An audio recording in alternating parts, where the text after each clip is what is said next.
चलिए समझते हैं, निम्नलिखित में से कौन सा किसी उत्तम पाठ्यपुस्तक यानी एक अच्छी टेक्स्ट बुक, एक बेहतर टेक्स्ट बुक का मूलभूत मानदंड नहीं है, यानी क्राइटेरिया नहीं है एक अच्छी टेक्स्ट बुक का कि वो टेक्स्ट बुक हम बेहतर मानेंगे, इफेक्टिव मानेंगे, अच्छी मानेंगे। कौन सा एक गुण अच्छी टेक्स्ट बुक का नहीं होगा? पहला ऑप्शन है भाषा एवं शब्द भंडार। भाई भाषा और शब्द भंडार अगर सही इस्तेमाल हुआ तो ये अच्छा ही गुण है। एक विषय वस्तु उसकी कैसी है, कंटेंट कैसा है, उसमें इससे भी निर्धारित होगा कि वो पुस्तक अच्छी है कि नहीं है। फिर आता है सी ऑप्शन, शैली एवं योजना, किस लैंग्वेज का कौन सा स्टाइल यूज हुआ है, किस तरह से प्लान्ड चैप्टर्स हैं। आप एनसीईआरटी देखते हैं, बहुत मनोवैज्ञानिक ढंग से लिखी जाती हैं, बहुत ही आसान भाषा में, बच्चे के दैनिक जीवन की भाषा में लिखी जाती हैं, जिससे बच्चा कनेक्ट कर पाए, और टेक्निकल शब्दों का, बहुत ही ज्यादा डेफिनेशंस का, परिभाषाओं का प्रयोग से बचा जाता है।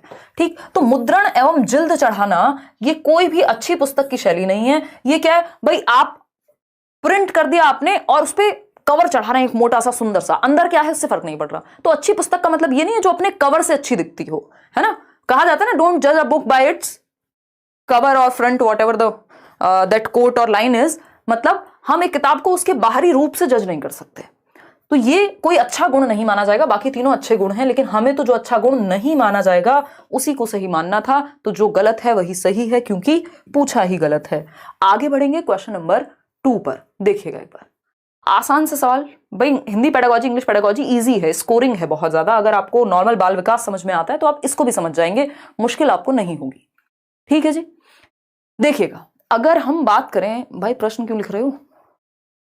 नहीं, ऐसे प्रश्न नहीं लिखते ना, लेकिन और बार बार प्रश्न लिखने में टाइम लगेगा। हिंदी इस पे टाइपिंग में टाइम लगता है।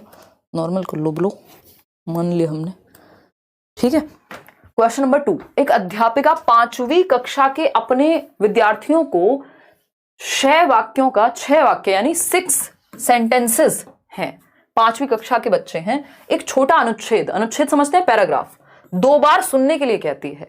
यानी 6 लाइन का एक, मान लीजिए जैसे ये 2 4 5 लाइन है, तो इसी तरह का एक 6 लाइन का अनुच्छेद है। ये तो क्वेश्चन है, मतलब एक पैराग्राफ है, किसी भी बारे में हो सकता है। फिर वह विद्यार्थियों को 4-4 के समूह में सुने हुए वाक्यों को अपने शब्दों में लिखने के लिए कहती है। यानी बच्चों से कहा कि 4-4 का ग्रुप बनाओ, यानी एक ग्रुप में ABCD 4 बच्चे होने चाहिए, 4-4 का ग्रुप बन गया। फिर DEF और ये सब इस तरह से ग्रुप बना दिए 4-4 बच्चों के, कि 1 से 4 रोल नंबर ये, 4 से 8 ये। मतलब बच्चे एक तो एक्टिवली सीख रहे हैं, अर्थपूर्ण अधिगम होगा, सक्रिय रूप से सीख रहे हैं। चलो ठीक है, सुने हुए वाक्यों को अपने शब्दों में लिखना है। अब इससे ये पता चल जाएगा सुना कितने अच्छे से था। तो रचनात्मक लेखन है ये, रचनात्मक लेखन है, कुछ नया लिख रहे होंगे। नया तो नहीं लिख रहे हैं, तो रचनात्मक कहाँ है इसमें? श्रवण एवं भाषण, तो भाषण की तो यहां बात ही नहीं हुई, बोलने की तो बात ही नहीं हुई है। अनुच्छेद श्रुतलेख बिल्कुल सही ऑप्शन है। जितने लोग C उत्तर दे रहे हैं वो क्या कह रहे हैं? सही आंसर दे रहे हैं। ए कैसे सही हो सकता है भाई? रचनात्मक लेखन तो जब कुछ नया, कुछ अपने शब्दों में लिखना रचनात्मक नहीं हुआ, यहां पैराफ्रेजिंग है वो। ठीक है ना। फिर आता है वाक्य आधारित श्रुतलेख। वाक्य नहीं है ये, क्या है? अनुच्छेद श्रुतलेख है, यानी पूरे पैराग्राफ की बात हो रही है। समझ पा रहे हैं? रचनात्मक लेखन में कुछ उसका मौलिक होता तब आप रचनात्मक कहते हैं उसको। तो इसलिए आंसर जो है वो C होगा, ना कि A। आगे बढ़ेंगे। मान लिया हमने बच्चे एक्टिव हैं, लेकिन इसका मतलब ये नहीं है कि लेखन ही रचनात्मक है। क्वेश्चन नंबर 3 देखिएगा। क्वेश्चन नंबर 3 देखेंगे और आंसर करेंगे। क्या हुआ, अभी भी हिंदी में और इंग्लिश में लगे हुए हो क्या? इतना एक्सपेरिमेंट मत किया करो काम के समय। देखिए क्वेश्चन नंबर 3 की अगर हम बात करते हैं, तो एक अध्यापिका को पता चलता है कि कुछ विद्यार्थी सीखते समय अनुच्छेदों की विस्तृत व्याख्या एवं वाक्य रचना को समझने में कठिनाई अनुभव कर रहे हैं। यानी जो पैसेजेस हैं, पैराग्राफ्स हैं, जब वो उसको पढ़ते हैं तो विस्तृत व्याख्या यानी उसको प्रॉपरली डिटेल एक्सप्लेनेशन में उसकी दिक्कत हो रही है उनको, और वाक्य को बनाने में उनको दिक्कत हो रही है। वह उन्हें एक समृद्ध शब्द भंडार देती है। समृद्ध शब्द भंडार यानी एक प्रॉपर एक्सटेंसिव वोकैब दी है। अब वो वोकैबलरी के फॉर्म में हो सकती है, वो डिक्शनरी के फॉर्म में हो सकती है, और कुछ युक्तियों का सुझाव देती है, कुछ टूल्स बताती है, उनका अभ्यास करवाती है। इस तरह कुछ समय पश्चात उसके विद्यार्थी भाषा सीखने संबंधी कठिनाइयों को दूर कर पाते हैं। दर नहीं कर पाते हैं, दूर कर पाते हैं। ठीक, अध्यापिका ने यह किस प्रकार का आकलन किया है? मतलब क्या किया है? कठिनाई का पता लगाया है और उसका सॉल्यूशन निकाला है। कठिनाई का पता लगा करके उपचार किया है। तो जब भी हम कठिनाई का पता लगा करके उपचार की बात करते हैं तो इसको निदानात्मक आकलन कहते हैं। बिल्कुल आंख बंद करके आप उत्तर लगा सकते हैं। ये रचनात्मक आकलन, योगात्मक आकलन, स्थानात्मक आकलन, कुछ भी लिखा हो, अगर बच्चे के गैप को आइडेंटिफाई किया है, कमियों को पहचाना है, कठिनाई को पहचान के उस पर काम किया है, तो ये निदानात्मक आकलन है, डायग्नोस्टिक असेसमेंट कहते हैं। इसमें डायग्नोस करेंगे आप, रचनात्मक के अंदर ही आता है ये एक तरह से, तो इसमें आप डायग्नोस करेंगे, पता लगाएंगे और फिर उपचारात्मक शिक्षण देते हैं, जो बाद में उन्होंने किया है। उपचारात्मक शिक्षण देते हैं यानी उपचार, रेमेडियल टीचिंग देते हैं। तो पहले निदान करते हैं, पहले पता लगाते हैं। जैसे एक डॉक्टर बीमारी का पता लगाएगा, लेबोरेटरी में टेस्ट होता है, ब्लड टेस्ट करा के आते हैं, आप फिर डायग्नोज होगा क्या समस्या है। उसी तरह से यहाँ पे कठिनाई किस लिए टेस्ट लिया, ताकि पता लग सके कि कहाँ समस्या है, तो इसको निदानात्मक परीक्षण या आकलन कहते हैं। आगे बढ़ेंगे, क्वेश्चन नंबर 4 देखिएगा, आसान सा सवाल एक और। क्वेश्चन नंबर 4 कहता है, किसी भाषा की परीक्षा टेस्ट का ब्लूप्रिंट तैयार करते समय निम्नलिखित में से कौन सा कार्य आवश्यक नहीं है।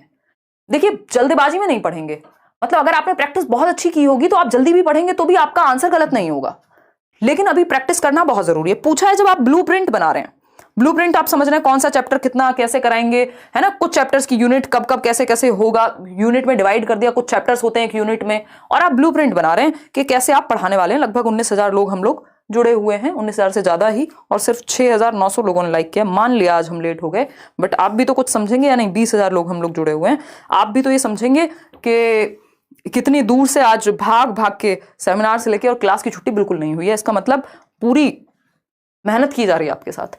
ठीक, देखिए, किसी भाषा की परीक्षा टेस्ट का ब्लूप्रिंट, के टेस्ट में कितने जो क्वेश्चंस हैं वो मुश्किल होंगे, कितने आसान होंगे, कैसे होंगे, वो यूनिट प्लान की मैं बात कर रही थी, यहाँ ब्लूप्रिंट लिखा है। तो कौन सी एक बात सही नहीं है, आवश्यक नहीं है जब आप ब्लूप्रिंट बना रहे हैं, एक तरह से खाका तैयार कर रहे हैं कि इतने % क्वेश्चंस इजी होंगे, इतने % क्वेश्चंस जो हैं वो मॉडरेट होंगे, इतने % इजी होंगे। ठीक, तो आप क्या कर रहे हैं, ब्लूप्रिंट बना रहे हैं। तो शिक्षण उद्देश्यों को महत्व देना, भाई पढ़ाने की उद्देश्य क्या है, टीचिंग क्यों कर रहे हैं हम, इसको जांच पाएं, ऑब्जेक्टिव्स का पता लगा पाएं, बिल्कुल सही बात है। प्रश्नों के विविध रूपों को महत्व देना, अलग अलग प्रकार के डाइवर्सिफाइड क्वेश्चंस हो ताकि बच्चे के सोच बाहर आ सके, पता लग सके कैसे सीखा है। कठिनाई के स्तर को महत्व देना कि इजी होगा, डिफिकल्ट होगा, क्या होगा, बात तो ठीक है। लेखन की विविध शैलियों को महत्व देना, ये यहां महत्वपूर्ण नहीं है, जो कि डी ऑप्शन है। कठिनाई के स्तर को बिल्कुल महत्व देंगे, क्यों नहीं देंगे। एसके जसमुद्दीन कह रहे हैं फ्रॉम वेस्ट बंगाल, दीदी इंग्लिश पेडागोजी नहीं कराओगे क्या, और अदर सब्जेक्ट्स ईवीएस मैथ सब अब पेडागोजी करा दीजिए, देने से बहुत ही अच्छा होता, इट्स रिक्वेस्टेड दी। बिल्कुल करवाएंगे, बहुत अच्छा लगा आपने ये बात कही जसमुद्दीन, बिल्कुल कराएंगे। Hindi English pedagogy, EVS pedagogy, maths pedagogy सब कराएंगे, डोंट वरी। और वो आपको बिल्कुल, मैं मानती हूँ देश भर में आप लोग उन नोट्स से या उन वीडियोस से तैयारी करते हैं और एग्जाम निकालते हैं, क्योंकि सब जगह पेडागोजी कॉमन है, तो WTET में भी आपको हेल्प करेगा। मान लिया मैंने वेस्ट बंगाल टेट में, देखिएगा इसका आंसर आप लोग सी क्यों दे रहे हैं, मैं ये नहीं समझ पा रही हूँ। चलिए समझते हैं। टेस्ट का ब्लूप्रिंट तैयार किया कि यानी टेस्ट बनेगा कैसे, तो उसमें ये देखेंगे जो पढ़ाया गया था उसका ऑब्जेक्टिव अचीव हो पाया या नहीं, वो उद्देश्य अचीव हो पाए कि नहीं। मान लीजिए आपको हिंदी पेडागोजी का, मान लीजिए हम पढ़ रहे हैं डेवलपमेंट, विकास, तो उद्देश्य क्या है कि आपको विकास समझ में आ जाए। अब उस विकास का अगर मुझे आकलन करना होगा तो उस टेस्ट में मैं क्वेश्चंस इस तरह के डालूंगी ना कि विकास समझ में आया कि नहीं, ये उद्देश्य पूरा हुआ कि नहीं। सही बात है, ऐसा ब्लूप्रिंट बनाया जाएगा। विविध रूपों को महत्व देना, यानी शॉर्ट भी है, शॉर्ट आंसर टाइप भी हैं, लॉन्ग आंसर टाइप भी हैं, लघु उत्तरीय प्रश्न भी हैं, अति लघु उत्तरीय प्रश्न भी हैं, दीर्घ भी हैं। ठीक है बात। कठिनाई के स्तर को महत्व देना, कितने % डिफिकल्टी लेवल, मॉडरेट रहेगा, इजी रहेगा या डिफिकल्ट रहेगा। ऐसा तो नहीं सारे पेपर में मुश्किल तो क्वेश्चन आते नहीं है। कई लोग क्या कहते हैं, आसान क्वेश्चन, अरे आप तो आसान क्वेश्चन करा रहे हो, जबकि ज्यादातर क्वेश्चन आसान है या मॉडरेट है ना। मुश्किल क्वेश्चन की संख्या कम होती है। करा देंगे all subject marathon Shalini, Monday से मोस्ट प्रोबेबली शुरू हो जाएंगे। तो कठिनाई के स्तर को महत्व देना सही है, लेकिन लेखन की विविध शैलियों को महत्व देना, यानी क्या हम वहां सुंदरता देख रहे हैं बच्चे की कि कितने सुंदर तरीके से वो लिख रहा है, कितनी बढ़िया शैली है उसकी, ये देखते हैं हम नहीं। तो ये कोई उद्देश्य नहीं है, ये आवश्यक कार्य नहीं है कि शैलियां कैसी हैं, कौन कितने सुंदर शब्द प्रयोग कर रहा है, कितनी अच्छी राइटिंग है, नहीं। शैलियों का और लेखन ही क्यों। अब अगर आप भाषा की परीक्षा ले रहे हैं तो सिर्फ लेखन क्यों, फिर तो सुबो पाली, यानी 4 कौशल हैं भाषा के। सुबो मतलब सुनना, बोलना, पढ़ना और लिखना। तो इन 4 कौशलों की बात करेंगे हम, सिर्फ लिखने पे क्यों। एक तो शैलियां, यहां पे ये जरूरी नहीं है कि कितनी सुंदरता है, कितनी एस्पेक्ट को आपने देखा है लिखने में, वो भी सिर्फ 4 को देखेंगे फिर तो हम। तो इसलिए डी सही है, क्योंकि यही गलत है और पूछा ही गलत है, इसलिए गलत ही सही है। क्वेश्चन नंबर 5 देखिएगा और जवाब दीजिएगा पोल में। क्वेश्चन नंबर 5 कहता है, एक शिक्षक शामपट पर यानी ब्लैक बोर्ड पर स्पष्ट लेख में कुछ शब्द लिखता है, यानी एकदम क्लियर हैंडराइटिंग में कुछ लिखा है उन्होंने, और विद्यार्थी उन शब्दों को अपनी अभ्यास पुस्तिका में लिखते हैं, यानी वो जो उनकी नोटबुक है जिसमें वो प्रैक्टिस कर रहे हैं उन्हीं शब्दों को वो लिख रहे हैं जो बोर्ड पे लिखा गया है। निम्नलिखित में से कौन सी विधि वर्तनी सिखाने की इस तकनीक से मेल खाती है? वर्तनी होती है स्पेलिंग, ठीक, तो स्पेलिंग को सिखाने के लिए कौन सा मेथड सही है? अगर हम बात करें, पहले टीचर ने लिखा, मान लीजिए टीचर ने लिखा कार्य, अब बच्चे देख रहे हैं ब्लैक बोर्ड से और कार्य लिख रहे हैं वैसे ही जैसे टीचर ने लिखा है अपनी अभ्यास पुस्तिका में, तो ये क्या हो गया? क्या बोलेंगे इसको? खेल विधि बोलेंगे। खेल तो यहां हो ही नहीं रहा, अभ्यास विधि बोलेंगे। ऐसा तो हमने कुछ नहीं पढ़ा है ना। ड्रिल तो वो होता है जब आप सेम चीज बार बार रिपीट कराए जा रहे हैं, ऐसी भी बात नहीं हो रही यहां। तो अभ्यास पढ़ के हमें एकदम अपने मन में लालच नहीं ले आना है कि यही उत्तर सही है। प्रतिलेखन विधि या श्रुत लेख विधि, देखिए श्रुत लेख विधि होती है जो सुना जाए, इमला बोलते थे ना उसको, डिक्टेशन जिसको कहते हैं कि टीचर ने बोला और आपने लिख दिया, इसको श्रुत लेख कहते हैं, सुनने से संबंधित है। यहां देख करके लिखना है, यानी जैसा ये लिखा है बिल्कुल सेम आपको रिपीट करना है, इसको प्रतिलेखन कहते हैं। इसको प्रतिलेखन कहते हैं एज इट इज, इसमें गलतियों के चांसेस कम होते हैं, त्रुटियां कम होती हैं। क्यों? या तो आप बुक से देख करके लिख रहे हो या ब्लैक बोर्ड से देख करके लिख रहे हो, तो ये प्रतिलेखन विधि कहलाती है। ठीक है, सी ऑप्शन। आगे बढ़ेंगे क्वेश्चन नंबर 6 पर, देखिएगा एक बार। क्वेश्चन नंबर 6 पर, एक बालक भाषा सीखते समय निम्नलिखित कठिनाई अनुभव करता पाया जाता है। यानी एक बच्चा जो है जब वो भाषा सीख रहा है, लैंग्वेज को लर्न करने की या समझने की कोशिश कर रहा है, तो ये 4 कठिनाइयां हैं जो उसके सामने आती हैं। जल्दबाजी में आंसर मत दीजिएगा, आंसर यहां से निकालना है आपको। ये तो सिर्फ ये तरीका है आसान क्वेश्चन को मुश्किल बनाने का। आजकल भाषा का खेल है, ऑप्शन से मुश्किल बनते हैं क्वेश्चन आसान होते हैं, ऑप्शन इस तरह से दिए जाएंगे कि आप कंफ्यूज हो, बट आपको होना नहीं। अगर आपका कॉन्सेप्ट क्लियर है तो क्यों कंफ्यूज होंगे? ठीक है जी सोनू गोस्वामी, बहुत ही बढ़िया। चलिए खुशी खुशी लाइक शेयर करते रहिए और मस्त तरीके से पढ़िए यार। इस टाइम पे तो एनर्जी एकदम आसमान के ऊपर होनी चाहिए, है ना। देखिएगा,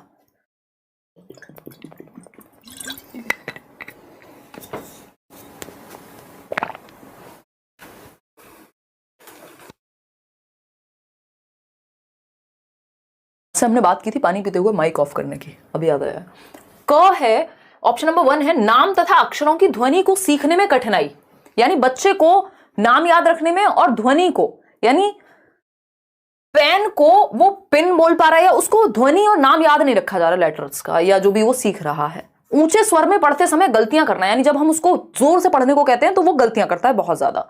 धीरे धीरे पढ़ें तो मे भी सही पढ़े। शब्दों और वाक्यों को पढ़ते समय दृष्टि बाधा, यानी रिवर्सल हो रहा होगा लेटर्स का, आगे पीछे कुछ कर रहा होगा, देखने में समस्या हो रही है, देख के समझने में समस्या हो रही है। फिर आता है डी ऑप्शन, लेखन कार्य को पूरा करने में अधिक समय लगाना। अब जिसको पढ़ने में समस्या हो रही है उसको लिखने में भी समस्या होगी। बताइए जरा बच्चे को समस्या है कहां, ये आप बताएंगे सरकार। ए ऑप्शन कह रहे हैं 44% लोग और सी ऑप्शन कह रहे हैं 41% लोग। बाकियों को इग्नोर कर देते हैं क्योंकि इनको तो हम काउंट ही क्या करें।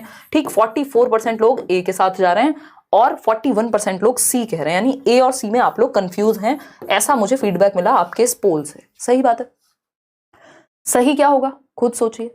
राजीव अधिकारी कह रहे हैं मैम फ्रॉम वेस्ट बंगाल, दिसंबर में WB टेट है, इंग्लिश और ईवीएस पेडागोजी बिल्कुल करा देंगे और सीटेट वाले से आपका काम हो जाएगा, डोंट वरी। चलिए देखते हैं, जो आपका एक्स्ट्रा सिलेबस में हो फिर वो कर लेना।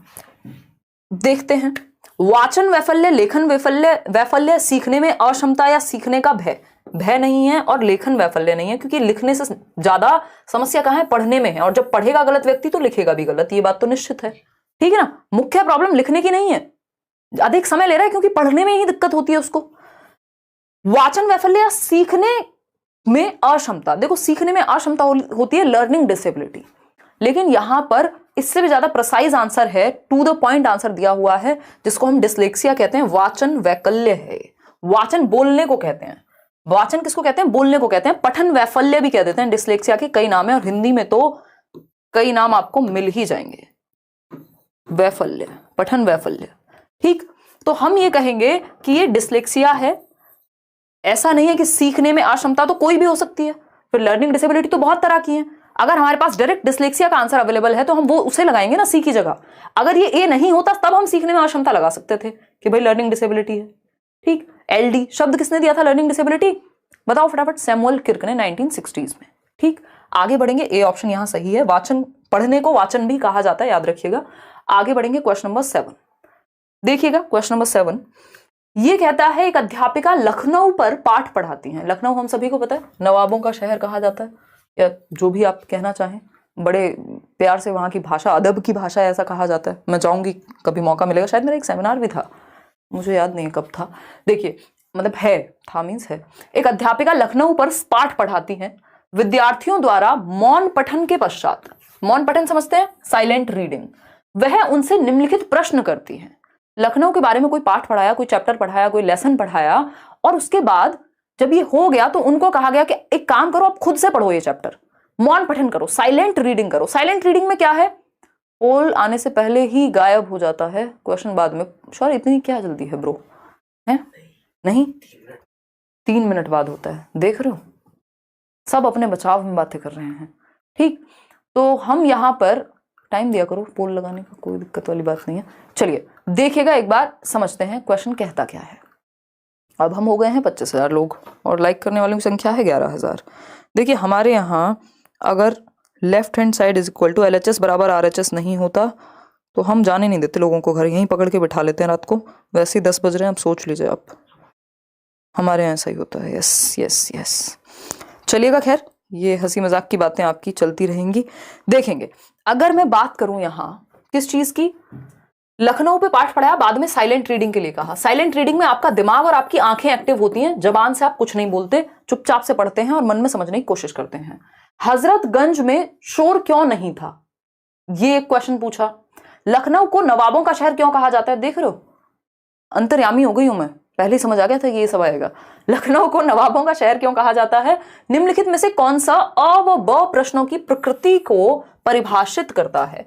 यानी ये जो प्रश्न है ये पाठ से ही संबंधित हैं और बच्चों को पहले पढ़ाया गया और फिर उनको पढ़ने को कहा गया है, मौन पठन, यानी उनके दिमाग में ये चीज उस चैप्टर से रिलेटेड होगी। इतनी बात सही है या कोई दिक्कत है? देखिए अगर बीएड नहीं किया है तो आप भर नहीं सकते निधि, बीएड करना जरूरी है या कोई टीचिंग ट्रेनिंग। पीजी का तो मार्क्स मैटर ही नहीं करते अगर मैं बात करूं सीटेट की। वैसे आप भर सकते हो क्योंकि राउंड ऑफ में 50% ही है आपका, 49.28 भी ठीक है। साक्षी सिंह बहुत बढ़िया, 37% लोग ए कह रहे हैं। चलिए समझते हैं। अब ये क्योंकि इस चैप्टर में ही निहित होगा, ये सिंपल याद रखने वाली भी चीज है इसमें कि मौन पठन के पश्चात, ये किसी चीज के बारे में बताने के पश्चात जब हम प्रश्न कर रहे हैं तो वो उससे संबंधित है, उस पार्ट से संबंधित है। पुनरावृत्त्यात्मक प्रश्न नहीं कहेंगे क्योंकि ये प्रश्न पहले कराया नहीं है। कालांतरित और सिर्फ प्रश्न कराने के बाद होता, पढ़ाने के बाद होता तो फिर भी कह सकते थे कि भाई ठीक है। कालांतरित प्रश्न, परिचयात्मक प्रश्न, परिचय की बात कर रहे हैं, ये बोध की बात कर रहे हैं, नहीं। ये सिंपल, अगर हम देखेंगे इसके चारों ऑप्शन आपको सही लगेंगे, लेकिन ये एक फैक्चुअल क्वेश्चन है जिसको आपको दिमाग में रखना है कि मौन पठन के पश्चात जो क्वेश्चंस पूछे जाते हैं हम उनको कालांतरित प्रश्न कहते हैं, कि इस काल में जो भी आपने पढ़ा था उस चैप्टर में उससे संबंधित है ना। ये सिर्फ रिवीजन के लिए नहीं है, रिकैप्चुलेशन वाले नहीं है। क्वेश्चन नंबर 8 देखिएगा। क्वेश्चन नंबर 8 है, ये कहता है निम्नलिखित में से कौन सा मौन पाठ का लाभ नहीं है। मौन पाठ समझते हैं आप, साइलेंट रीडिंग। अभी हमने बात की थी आपकी आंखें यानी आपकी आईज और आपका मस्तिष्क, आंखें और मस्तिष्क यानी ब्रेन आपका और आपकी आंखें ये एक्टिव होती हैं और आप बेहतर तरीके से मन में कॉम्प्रिहेंड कर पाते हैं। इसी को मौन पठन यानी साइलेंट रीडिंग कहते हैं। जब बाहर आवाज नहीं आती, आप मन में समझ रहे होते हैं पढ़ के, जैसे आप ट्रेन में जा रहे हैं कोई बुक पढ़ रहे हैं, साइलेंट रीडिंग है। एक होता है लाउड रीडिंग, जब बच्चा, एक होता है ना एक बच्चे को खड़ा किया, वो पढ़ रहा है जोर जोर से पूरी क्लास में, उसको लाउड रीडिंग कहते हैं। जब आप क्या सस्वर पठन कहते हैं उसको, पूरे स्वर लगा करके पढ़ने की कोशिश है। लेकिन दूसरा होता है साइलेंट रीडिंग। तो जो आपका लाउड रीडिंग है, जो सस्वर पठन है, उसमें बच्चे का उच्चारण बेहतर होता है क्योंकि वो बोलता है, जब बोलेगा तो सुनेगा भी, और कोई अगर टीचर है तो वो करेक्ट भी करेंगे जहां जरूरत होगी। लेकिन मौन पठन में ऐसा नहीं होता। तो इसका लाभ क्या नहीं है, यह विद्यार्थियों की झिझक और संकोच दूर करता है। ये गलत है क्योंकि जब बच्चे ने मन में पढ़ लिया, सही पढ़ा के गलत पढ़ा किसे पता लग रहा है, तो संकोच कहां से दूर हुआ। संकोच तो जब बच्चा क्लास में खड़ा होता और पढ़ता सबके सामने तब दूर होता, झिझक तो तब दूर होती, उच्चारण तो तब अच्छा होता। ठीक, यह विद्यार्थियों की ऊर्जा बचाता है। हाँ, ये बात बिल्कुल है कि आपकी एनर्जी बच जाएगी, क्योंकि अभी जैसे मैं 1 घंटे 1.5 घंटे 3 घंटे जब क्लासेस होती हैं तो जब इतना चिल्ला चिल्ला के, क्योंकि बिना बोले तेज एनर्जी नहीं आती। अब मैं धीरे धीरे बोलूंगी, अच्छा आज हम एक क्वेश्चन करेंगे, ऑप्शन ए है बच्चों, है ना, ये वो वाले बिल्कुल ओल्ड स्कूल टीचिंग वाली फीलिंग दे रहा है, ये ट्रेडिशनल टीचिंग है। आज के समय में एनर्जी चाहिए हमको, तो वो अपने आप ही ऊर्जा बहुत खर्च होती है लेकिन इसमें, और पानी तो इतना मन करता है कि पूरा पानी पी जाओ दुनिया का, है ना, मछली पी गई सारा पानी, लीव इट। विद्यार्थी समझ एवं चिंतन से अर्थ ग्रहण करते हैं, यानी जब आप खुद से बाहर नहीं बोल रहे होते हैं तो कई बार क्या होता है, जब बच्चा खड़े होकर लाउड रीडिंग कर रहा होता है तो उसको मीनिंग पता हो ना पता हो, उसके सामने शब्द आ रहा है और वो पढ़ते जा रहा है, लेकिन जब आप मौन पठन करते हैं तो आप समझते हैं चीजों को और चिंतन भी कर पाते हैं, अर्थ ग्रहण कर पाते हैं। ये बात भी सही है, मौन पठन का फायदा है, ये भी लाभ है। यह विद्यार्थियों में स्वतः अध्ययन की प्रवृत्ति विकसित करता है, यानी वो खुद से स्व पठन, सेल्फ रीडिंग जो है उनकी या सेल्फ स्टडी जो है वो बढ़ेगी, क्योंकि बच्चों को मन में पढ़ने की आदत होगी, अपने साथ बैठ के सीखने की आदत हो गई। ठीक, लेकिन ए ऑप्शन गलत है, इसीलिए सही है कि ये कोई लाभ नहीं है, झिझक और संकोच दूर नहीं हो पाएगा। क्यों? क्योंकि वो मन में पढ़ रहा है, तो किसी को क्या पता, झिझक तो जब दूर होगी ना, जब आप मान लीजिए आपको स्टेज फियर है या आपको लोगों के सामने बोलने में शर्म आती है, तो 4 बार बेइज्जती करानी पड़ेगी ना खड़े होके, मतलब जरूरी नहीं है हो, लेकिन झिझक तो तभी खुलेगी ना जब आप उस काम को करोगे। तो ये तो मौन पठन में संभव नहीं है, तो ए ऑप्शन सही है, क्योंकि यही गलत है और पूछा ही गलत है। क्वेश्चन नंबर 9 देखिएगा, इस बार क्वेश्चंस अच्छे हैं क्योंकि इन्होंने क्या किया है, अब मान लो ये 5 ऑप्शन दे दिए, इनको समझते हुए, इन 5 के 5 को समझ के यहां से आंसर करना है आपको, 6 है बल्कि। बताइएगा, फटाफट से पढ़िए और इसका जवाब दीजिए, फिर मैं पढ़ूंगी आपके बाद। पहले आप पोल में जवाब दीजिए इसको पढ़ के, आपके पास हैं कुछ 30 सेकेंड। दीपक शर्मा बताइएगा, इतने में पानी पीती हूँ माइक ऑफ करके, नहीं तो कई लोगों को हार्ट अटैक आ जाएगा, इतनी तेज आवाज आती है। आप प्राइमरी स्कूल 1 किलोमीटर और 3 किलोमीटर आपका एलिमेंट्री, यही पढ़ते आए हैं हम लोग, क्या समस्या आ गई? हाँ सही तो है शोभित, 1 किलोमीटर प्राइमरी स्कूल और 3 किलोमीटर एलिमेंट्री, 6 to 8 वाला।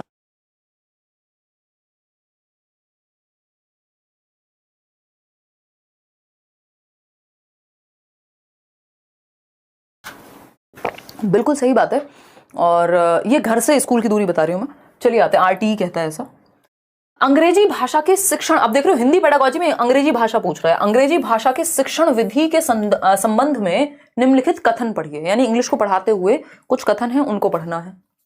इसमें सब गोल हो गए, है ना, सबके ऊपर से चला गया, टप्पा खा के निकल गया बॉल की तरह, है ना, ये बाउंसर था, चलो कोई बात नहीं, इंडिया हारी, आप नहीं हारेंगे पेपर में। देखिए, यह शिक्षण पद्धति सर्वप्रथम जर्मनी में प्रारंभ की गई थी, यानी कहां से शुरू हुआ ये मेथड? जर्मनी से। अंग्रेजी भाषा सिखाने के लिए पूरे यूरोप में यह व्यापक रूप में अपनाई गई है। सही बात है। शिक्षण की इकाई शब्द है, न कि वाक्य, यानी वर्ड है, डायरेक्ट सेंटेंस नहीं है, वर्ड को हम समझ रहे हैं। विषय सामग्री मानक प्रारूप में विभाजित की जाती है, यानी स्टैंडर्ड फॉर्म में क्या करते हैं, उसको डिवाइड कर लेते हैं, कैसे पढ़ेंगे।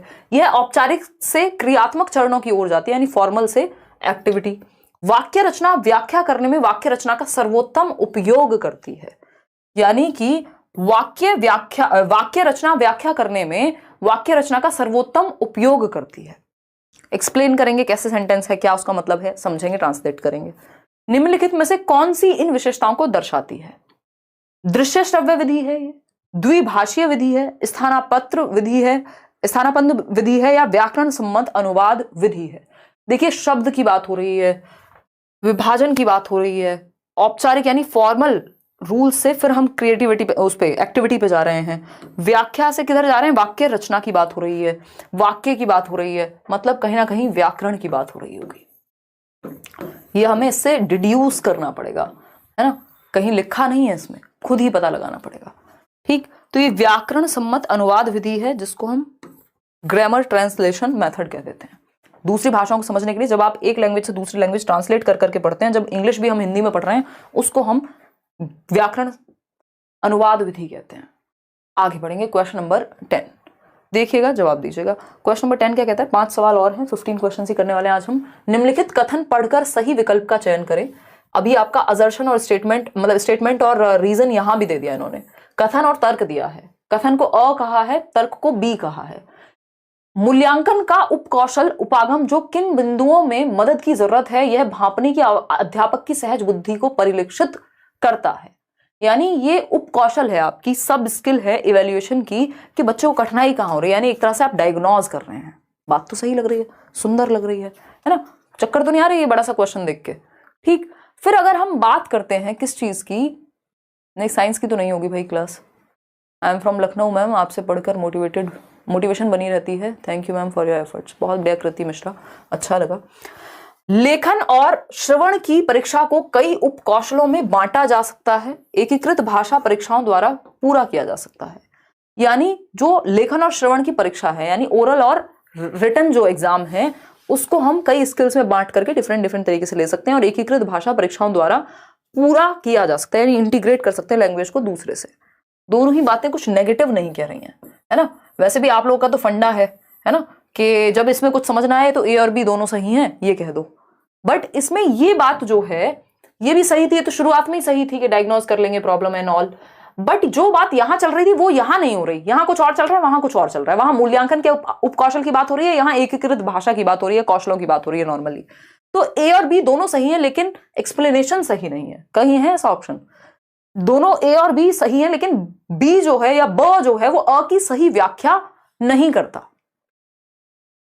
ठीक है ना, सी ऑप्शन। आगे बढ़ेंगे, क्वेश्चन नंबर 11 देखेंगे एक बार। एक अध्यापक किसी पाठ्य सामग्री का आधा भाग स्वयं ऊंचे स्वर में पढ़कर अपने विद्यार्थियों से कहता है या कहती है कि वे उस पाठ के अंत को अपने अनुसार पूर्ण करें। यानी एक टीचर ने आधा भाग पढ़ा, एक चैप्टर का हाफ पढ़ा, उसको लाउड रीडिंग की और विद्यार्थियों से कहा कि इसका जो अंत है, अब जो ये स्टोरी का अंत है, अपने अनुसार पूर्ण करें। मतलब आधी स्टोरी सुनाई और उसके बाद कहा कि खुद से लिखो या कहीं पे बताओ मुझे कि इस स्टोरी का एंड कैसे हो सकता था। ये ऐसा है जैसे आपने कोई मूवी देखी हो और हाफ मूवी बंद कर दें आप, आधे घंटे 1.5 घंटे चला करके, 2 घंटे चला करके, और कहें अब एंड बचा है आधे घंटे का, 2.5 घंटे की मूवी है, इसका एंड खुद सोचो क्या हुआ होगा अंत में। वो कौन सी मूवी है? कोई तो मूवी है ना, अंधाधुंध। तो उसको लेकर के लोग अभी तक समझते रहते हैं कि इसका अंत आखिर हुआ क्या था, अब वो नेक्स्ट पार्ट में पता लगेगा। तो जो भी लोग अपने मन से अंत क्रिएट कर रहे हैं, जो भी बच्चे यहाँ कहानी का अंत, जो एंड ऑफ स्टोरी है, खुद से सोचेंगे, तो उनकी कल्पना शक्ति मजबूत होगी, इमेजिनेशन अच्छी होगी, थिंकिंग पावर अच्छी होगी, वो अपने दिमाग पे जोर डालेंगे। ऐसा हम कई बार कराते हैं, ये क्रिएटिविटी इससे डेवलप होती है बच्चे की, ये बात सही है। इस गतिविधि को किस प्रकार की गतिविधि माना जाएगा? अनुभव आधारित गतिविधि, यानी बच्चे अपने एक्सपीरियंस के आधार पर कल्पना कर पाएंगे स्टोरी को, बिल्कुल सही बात है। समूह कार्य, ग्रुप की तो यहाँ सच कोई बात नहीं हो रही कि ग्रुप में ही करें, ऐसा तो नहीं कहा, सब हर बच्चे का अपना एक अलग अंत हो सकता है। लेखन गतिविधि, जिसमें इंटरेस्ट होगा, किसी को भूतिया चीजों में इंटरेस्ट होगा हमारे शौर्य की तरह, तो वो भूतिया अंत कर देगा कहानी का। किसी को भगवान में इंटरेस्ट ज्यादा होगा, वो भगवान से जोड़ देगा कि लास्ट में भगवान आ गए थे, बचा लिया उसको, है ना। कुछ और होगा किसी को जिसमें इंटरेस्ट होगा, लोग अलग अलग तरह के बच्चे कल्पना करेंगे। लेखन गतिविधि यानी राइटिंग एक्टिविटी है, ये इसमें सिर्फ राइटिंग नहीं है, इसमें इमेजिनेशन भी है।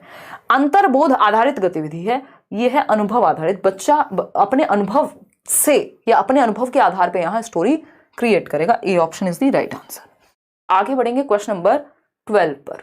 क्वेश्चन नंबर 12 देखिएगा, ये कहता है निम्नलिखित पद्धतियों में से कौन सी पद्धति विद्यार्थियों में शब्द भंडार विकसित करने की सर्वोत्तम युक्ति है? हर बार रिपीट होता है, एमएफ कहेंगे इसको मोस्ट फेवरेट क्वेश्चन।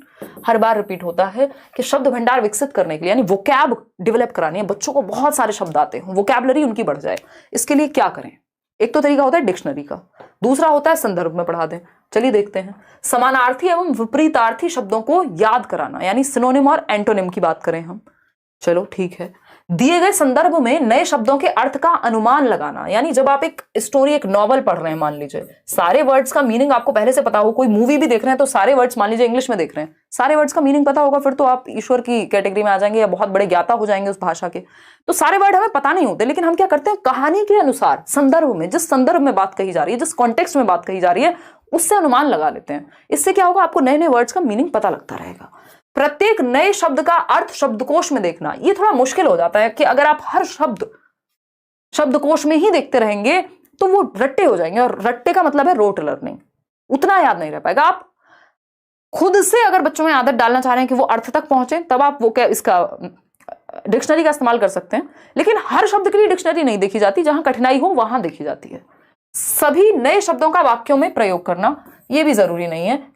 दिए गए संदर्भ में शब्दों का अनुमान लगाना जो नए शब्द हैं, क्योंकि कुछ शब्द ऐसे होंगे जो पहले से आता होगा बच्चे को, तो बी ऑप्शन मच बेटर है डी से, बाकी तो कोई और हो ही नहीं सकता था। सेकंड लास्ट क्वेश्चन है ये, मतलब 13 है, 14 15 है। बहुभाषिता का प्रयोग, यानी मल्टीलिंगुअलिज्म को जो हम यूज करने की बात कर रहे हैं, एक संसाधन के रूप में करना चाहिए, एक रिसोर्स के रूप में। ये इंग्लिश में भी ऐसे आता है, मल्टीलिंगुअलिज्म इज अ रिसोर्स। क्या है बताइए। शिखा कह रही है सुपर चैट नहीं हो रहा। शिखा आप तो ऐसे ही पूछ लो, आपका क्वेश्चन तो ऐसे ही दिख गया मुझे, है ना। मैम कल नहीं दिखाया था, आज दिखा दीजिए पोल वाली मैडम को। आज पोल वाली मैडम नहीं आई है, वो हमारे साथ गई थी, वो थक गई। उन्होंने वीडियो बनाई, 1-1.5 घंटे की हमारी वहाँ पे सेशन था, और फिर वो थक गई बहुत ज़्यादा, वो अपने घर चली गई हैं। लेकिन हम हैं, हमारे अंदर इतनी एनर्जी, हम थकते नहीं हैं कभी, ठीक। और फिर ट्रैवल करने में टाइम लगा। आज पोल वाले भैया हैं, देखना है तो बताइए, ठीक है मोहम्मद फिरदौस। खैर ये सब बातें चलती रहेंगी। पोल वाले भैया आओगे क्या?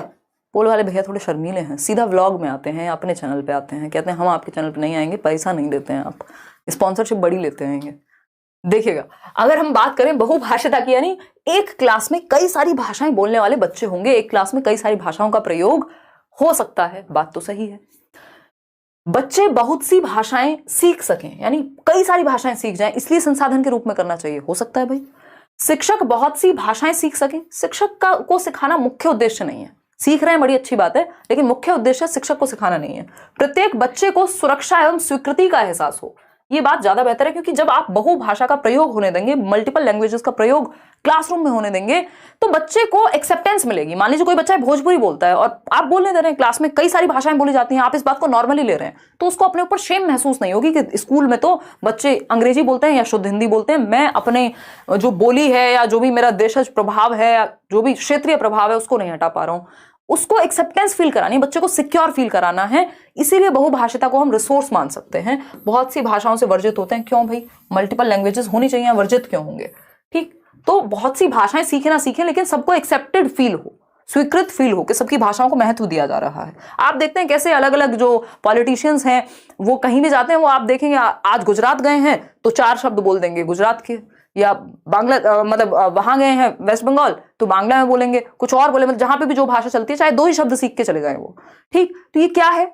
उनकी खैर की स्ट्रेटजी हो सकती है, बट सबको एक्सेप्टेड फील कराना मल्टीलिंगुअलिज्म का एक उद्देश्य हो सकता है। क्वेश्चन नंबर 14 देखिएगा, क्वेश्चन नंबर 14 देखिए और जवाब दीजिए। पोल लगा दिए? दिख तो नहीं रहे, बहुत स्लो लगाते हैं आप पोल। हाँ शगुफ्ता मैं समझ सकती हूँ, हल्का सा टिपिकल सेट कहेंगे। हिंदी पेडागोजी शायद ही इतनी मुश्किल कभी आई होगी, क्योंकि इन्होंने क्या किया है, एक ऑप्शन से 4-4 स्टेटमेंट दे दिए, फिर उनमें से भी 4 ऑप्शन चूज करने को दे दिए। तो ये पहला ही सेट है जिसको हम इस तरह से कर रहे हैं, जो मुश्किल सेट कहेंगे, कि जिसमें कुछ क्वेश्चन आपको ऐसे मिलेंगे 2-3 जो सर में दर्द कर सकते हैं। कक्षा में विद्यार्थियों को प्राय कहानी सुनाई जानी चाहिए, यानी हमें कहानी सुनाते रहना चाहिए बच्चों को। क्यों? विद्यार्थियों का मनोरंजन होता है, तो डांस भी करके दिखा दीजिए, सिर्फ कहानी क्यों सुनानी है ना। तो मनोरंजन तो और भी तरीके से हो सकता है, बट ठीक है मान लेते हैं। इससे नैतिक शिक्षा मिलती है, हो सकती है भाई। भाषा को समग्र रूप में प्रस्तुत किया जाता है, या कठिन शब्दों का ज्ञान कराया जाता है।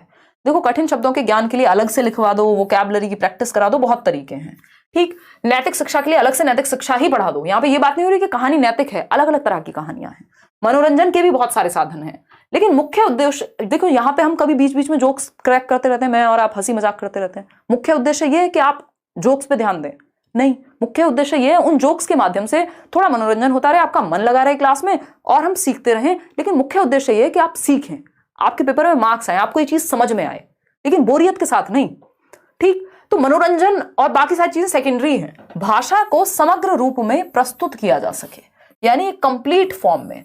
कैसे होगा? कहानी के प्रति होता है, कहानी के माध्यम से एक तो उसको नैतिक शिक्षा भी मिल रही है, मनोरंजन भी हो रहा है, नए शब्द भी सीख रहा है, कल्पना भी करेगा, उसकी थिंकिंग प्रोसेस भी अच्छी होगी, कंक्लूजन भी ड्रॉ कर पाएगा, यानी लगभग कंप्लीट फॉर्म में एक स्टोरी के थ्रू आप भाषा सीख सकते हैं।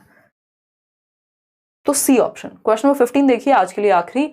भाषा अर्जन का अर्थ है, यानी लैंग्वेज एक्विजिशन, जिसको हम इंग्लिश में कहते हैं अर्जन, और एक होता है भाषा अधिगम। अधिगम है जो आप स्कूल में जाकर के सीख रहे हैं विद एफर्ट एंड प्रैक्टिस, उसको लर्निंग कहते हैं, लैंग्वेज लर्निंग। अर्जन है जो आप अर्जित कर ले रहे हैं। मान लीजिए मेरे आसपास ये 4 पेन पड़े हुए हैं, अब इनको क्या किया मैंने? अर्जित कर लिया, ठीक, एक साथ इकट्ठा कर लिया। मैंने कोई नई स्किल तो सीख नहीं ली दुनिया से अलग, है ना, बस पड़े हुए थे, अपने पास जोड़ लिया, क्योंकि मेरे पास एक क्षमता थी, 2 हाथ थे, मैंने यूज कर लिए, ठीक। अगर मैं बात करूं लैंग्वेज लर्निंग की, ये पेन बना कैसे, मैं उसकी टेक्निकलिटी में जाऊं, इस कलर को क्या कहते हैं, यही कलर क्यों कहते हैं, तब वो अधिगम होगा। जब मैं एफर्ट और प्रैक्टिस की बात करूं, जब मैं स्वाभाविक रूप से बहुत ज्यादा एफर्ट और प्रैक्टिस के बिना, बहुत ज्यादा प्रयास करे बिना भाषा को सीख लूं, तो इसको अर्जन कहते हैं। ये नॉम चॉम्स्की ने कहा है कि मनुष्य में आंतरिक क्षमता है भाषा को अर्जित करने की। जब आप देखते हैं एक छोटा सा बच्चा है 3 साल 4 साल में इतनी तेजी से बोलना सीख जाएगा, क्यों? आप उसको स्कूल लेके गए, कोई किताब पढ़ाई, किसी टीचर के पास लेके गए? नहीं, अपने एनवायरमेंट से अर्जित कर ली। आंतरिक क्षमता है हमारे अंदर भाषा को अर्जित करने की। हमारे अंदर जिसको कहा जाता है LAD, LAD, language acquisition device, भाषा अर्जन यंत्र। क्या है जी वो भाषा अर्जन यंत्र? भाषा अर्जन यंत्र बेसिकली भाषा को अर्जित करने की क्षमता एक यंत्र हमारे पास है हाइपोथेटिकली, ऐसा नॉम चॉम्स्की कहते हैं। तो अर्जन का अर्थ क्या है देखते हैं। बी कह रहे हैं 65% लोग। किसी भाषा के व्याकरण के नियम, व्याकरण नहीं है अर्जन, अधिगम में होगा व्याकरण। कहाँ व्याकरण कहाँ सीख रहे हैं? अधिगम में, भाषा अधिगम। जब आप हिंदी स्कूल में जाके सीख रहे हैं और व्याकरण सीख रहे हैं तब वो अधिगम हो गया। अर्जन में कोई व्याकरण नहीं सिखाई जाती बच्चे को जब वो बोलना सीखता है, वो अपने एनवायरमेंट से बोलना सीख लेगा, तुतला तुतला के। किसी भाषा को अनौपचारिक परिवेश में अनजाने में ही सीख लेना, यही सही उत्तर है कि इनफॉर्मली, बिना किसी कॉपी किताब व्याकरण टीचर कुछ भी नहीं, कोई तामझाम नहीं है, बस जिंदगी से सीख गए। बड़े हुए घर वालों ने बोलना शुरू किया, बड़े क्या हुए, जब से पैदा हुए सब बात कर रहे हैं बच्चे से, उसको नहीं आ रही, लेकिन धीरे धीरे वो अपने आप सीख जाएगा बिना कुछ उसको अलग से सिखाए। 2 बार गलत बोलेगा फिर सही भी बोलेगा। तो जब आप अनौपचारिक रूप से या क्या सीख लें, नेचुरली सीख लें, भाषा को नेचुरली सीख लें। कैसे? एक तरह से अचेतन रूप में, ठीक है, सचेतन प्रयास ना करना पड़े आपको। सी ऑप्शन है किसी भाषा को औपचारिक परिवेश में सिखाना। तो औपचारिक तो फिर स्कूल हो गया, तो इसमें तो लैंग्वेज लर्निंग होगी, अर्जन नहीं होगा, एक्विजिशन नहीं होगा। भाषा के बारे में सीखना तो फिर प्रॉपर आप तो फिर तो लिंग्विस्ट बन रहे हैं, भाषाविद बन रहे हैं, तो ये भी गलत हो गया। बी ऑप्शन ही सही है। आप लोग सही उत्तर दे रहे हैं, 66% लोग ही दे पा रहे हैं, लेकिन ये सही उत्तर। होपफुली आउट ऑफ 15 आपके 12 से ऊपर नंबर रहे होंगे। अगर 12 से ऊपर हैं तो आप सेफ जोन में महसूस कर सकते हैं, नहीं तो आपको और मेहनत करने की जरूरत है। ठीक है ना? टेक केयर, बाय बाय, धन्यवाद आपका।